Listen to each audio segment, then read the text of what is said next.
গ্রামীণ হাওড়ায় বিজেপির গোষ্ঠীকন্দল প্রকাশ্যে। বর্তমান ও প্রাক্তন সভাপতির কাজিয়া তুঙ্গে। রক্তদান শিবিরকে ঘিরেও গোষ্ঠীদ্বন্দ্ব।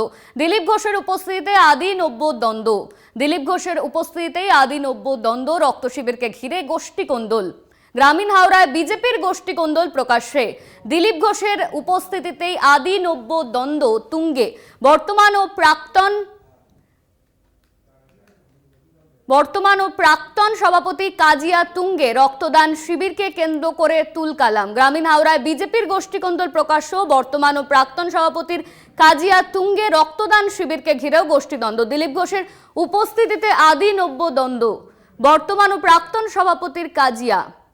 রক্তদান শিবিরকে ঘিরে গোষ্ঠীদ্বন্দ্ব প্রকাশ্যে।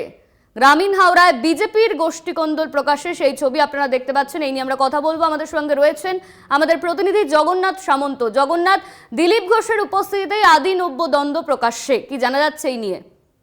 একেবারে ঠিকই বলেছে। তোমাকে বলে রাখি, আজকে ডক্টর শ্যামাপ্রসাদ মুখার্জির জন্মজয়ন্তী উপলক্ষে আয়োজিত একটি রক্তদান শিবিরকে কেন্দ্র করে প্রকাশ্যে একদম হাওড়া গ্রামীণ বিজেপি জেলা বিজেপি গোষ্ঠীদ্বন্দ্ব দেখা গেল। হাওড়া গ্রামীণ জেলা বিজেপি বর্তমান সভাপতি, প্রাক্তন এবং বর্তমান দুই আদি এবং নব্য দুজনের মধ্যে লড়াই দেখা গেল। পাশাপাশি দুটো রক্তদান শিবিরের আয়োজন করা হলো।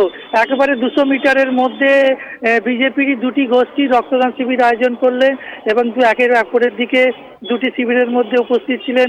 যেরকম দিলীপ ঘোষ উপস্থিত ছিলেন একটি শিবিরে, উভয় শিবিরে আরও অন্যরকম শিবিরে প্রাক্তন সভাপতি রক্তদান শিবিরে উপস্থিত ছিলেন। বিজেপি নেতা দিলীপ ঘোষ যেরকম ছিলেন, পাশাপাশি ওই পৌরসভার 29 নম্বর ওয়ার্ডের জায়গাতেই রক্তদান শিবির হচ্ছে। অর্থাৎ একই জায়গায় পাশাপাশি আদি নব্যর মধ্যে বিজেপির গোষ্ঠীদ্বন্দ্ব, একই জায়গায় পাশাপাশি রক্তদান শিবির হলো এবং দুপক্ষের মধ্যে একদম গোষ্ঠীদ্বন্দ্ব প্রকাশ্য দেখা গেল। এই নিয়ে তৃণমূল কংগ্রেস অর্থাৎ যারা শাসক দল তারাও কটাক্ষ করলেন যে বিজেপি এইভাবেই নিজেদের মধ্যে গোষ্ঠীদ্বন্দ্ব এবং নিজেদের মধ্যেই তৈরি হয় এবং এই নিয়ে যে শোরগোল হলো বিভিন্ন বাগনানের জায়গায় বেরিয়ে। ধন্যবাদ তোমায় জগন্নাথ। আমাদের সঙ্গে ছিলেন আমাদের প্রতিনিধি জগন্নাথ সামন্ত।